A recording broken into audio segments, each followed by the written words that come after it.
за дипломатијата со Никовски. Добра вечер на сите.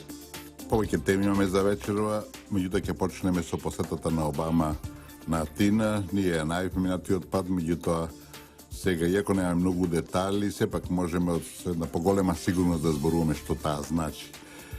Она што го најавивме, мислам дека веќе нема никаква дилема, дека главната, основна, единствена цел на посетата на Атина од страна на Обама беше да се реши, да Грција прифати решение на името со американската формула.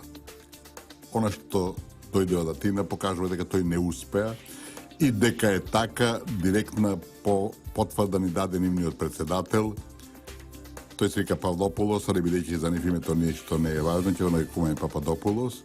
Тој во онај дел од разговорот кога почнуваше средбата, отворено, значи дочекувајќи го Обама, го спомна и проблемот со името.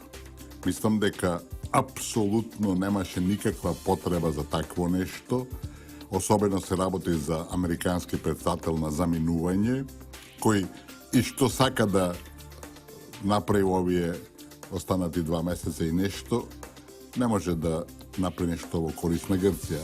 Меѓутоа, тоа јасно покажува дека Павлопулос, ајде ќе нарекуваме Павлопулос, знаеше дека која е намерата на Обама и уште на самиот почеток на средбата му стави до знаење дека сме ние идентисти, дека крадеме историја, дека сакаме промена на граници. Со други зборови, тој уште пред да почне средбата и пред да почнат другите средби, да бидеме јасно, што тоа беше првата средба на Обама во Атина, му каже нема решение, нема изгледи за успех на американската иницијатива.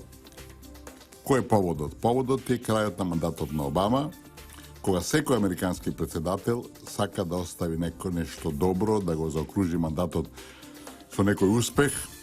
Минатиот пат во 2008 година тоа беше председателот Буш, кој во Букурешт сакаше да не внесе во НАТО, за да каже дека го заокружил јужното крило на НАТО. Не успеа, бидејќи, велам, причините беа натре во самата американска администрација, не во Грција. Да повторим уште еднаш, во Букуреш на самитот во НАТО немаше грчко вето, да имаше грчко вето, прва Турција ќе скокне и кажеше извините, Македонија заслужува, ги исполнува сите критериуми, треба да биде примена.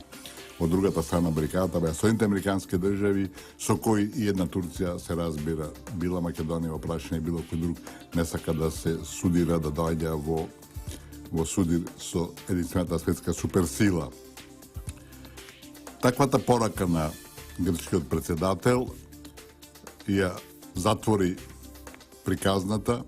Грција доби една, мислам, особена чест да на крајот од мандатот американскиот председател кој ги заокружува своите 8 години, 2 дена остане во Атина. Велам, целта беше да победи, да заокружи еден успех, бидејќи да не забораваме американците 25 години цели неполни, се разбира, доживуваат неуспеси со една неконзистентна, неприфатлива, антиисториска, каква сакате, непринципиелна, нелегална политика на бришење на македонскиот народ, значи политика која нема шанси за успех. И сега е добро што во дадените услови грчката страна ги одби американските, односно обидите на Обама да го закружи тоа прашање. Јас мислам дека и покрај тоа, американците не се некои кои лесно се откажува од своите намери. Мислам дека веднаш по изборите наши во декември, со целата своја тежина и жестина ќе се обидат нас да не обидат да прифатиме некакво непринципиелно решение, да капитулираме со други зборови, за да врзостно на тоа вршат притисок на Атина. Бидејќи, велам, тие не се повлекуваат лесно, освен кога ситуацијата е таква, безизлезна и кога станува контрапродуктивна и опасна по нивните намери.